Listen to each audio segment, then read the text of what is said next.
जाती शहर में दुनिया लाइ खतरो बनियल कोरोना वायरस की रोक कथा के बचण लाइ शहरी एक्शन कमेटी जाती पारा हुकूमती ॾिनल हिदायत ते अमल कंदे 5 माण्हुनि ते मुश्तमिल कोरोना वायरस जांच रैली कढी वई। रैली में medical officer doctor Yameen Shah ऐं शहरी एक्शन कमेटी के सदर सैयद वफा हुसैन शाह की अगवानी में कढी वई।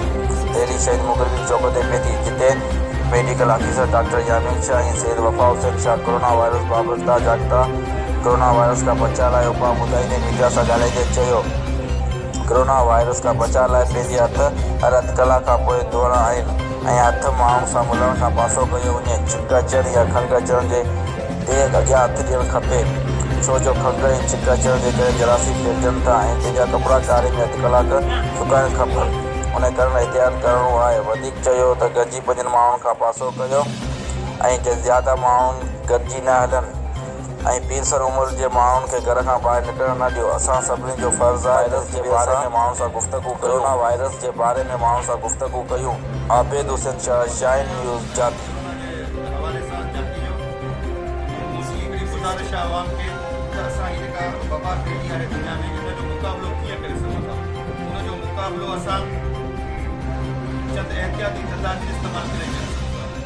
पहिरीं मुंहिंजी आवाम खे गुज़ारिश इहा आहे त हथ साबुण सां 10 खां 20 सेकंड ताईं ऐं पंहिंजा कपिड़ा जेके पुराणा लाइन था हर रोज़ चेंज करे सघंदा। कई माण्हू त ठीकु आहे जॾहिं देरी में लाइन था बांधि कनि ऐं पंहिंजा कपिड़ा काढ़े में रखनि 10 मिंट खां अधु कलाक ताईं काढ़े में रखण सां छो त हीउ जेको कोरोना वायरस आहे इहो ज़्यादा गर्मी पद में ऑटोमेटिकली मरी वेंदो आहे।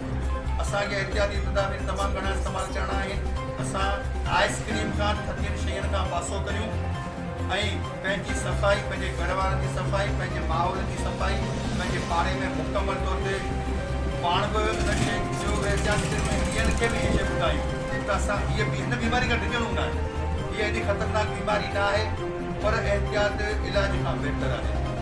ऐं सॼी आवाम खे गुज़ारिश करियां थो त हे जेके चंद तदाबीर हथ धोअण वारा सफ़ाई रखण वारा ऐं उन खां अलावा असां जेके सब्जियूं ऐं असां फ्रूट जाम खाऊं गोश्त जेकॾहिं खाऊं था त उहो ज़्यादा देरि पचाए खाऊं गोश्त ऐं मैदा त जीअं उहे कचा न हुजनि ऐं उहे बि अंदरि सिस्टम असांखे जेको सो इन्फेक्ट न करे सघनि। मुंहिंजी आवाम खे गुज़ारिश आहे त इन्हनि एहतियाती तदाबीरनि खां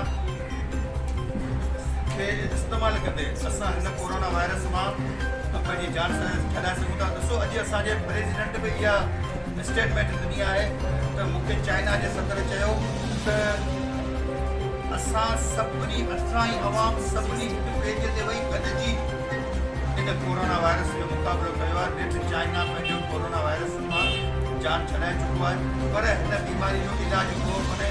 आवाम खे गुज़ारिश आहे त एहतियात खां कमु अचे पंहिंजे घरनि में रहे ऐं हिन बीमारी में 5 सालनि खां घटि उमिरि जा ॿार ऐं 50 सालनि खां वधीक उमिरि जा माण्हू इन्फेक्ट छो त हुन में बचा सिस्टम तमामु घटि हूंदो आहे हुननि में त जेकॾहिं उन्हनि खे मां ॿारहड़ीअ माण्हुनि खे गुज़ारिश कंदुसि जेके 50-55 खां उमिरि जा मथे आहिनि त उहे पंहिंजे घरनि में रहनि।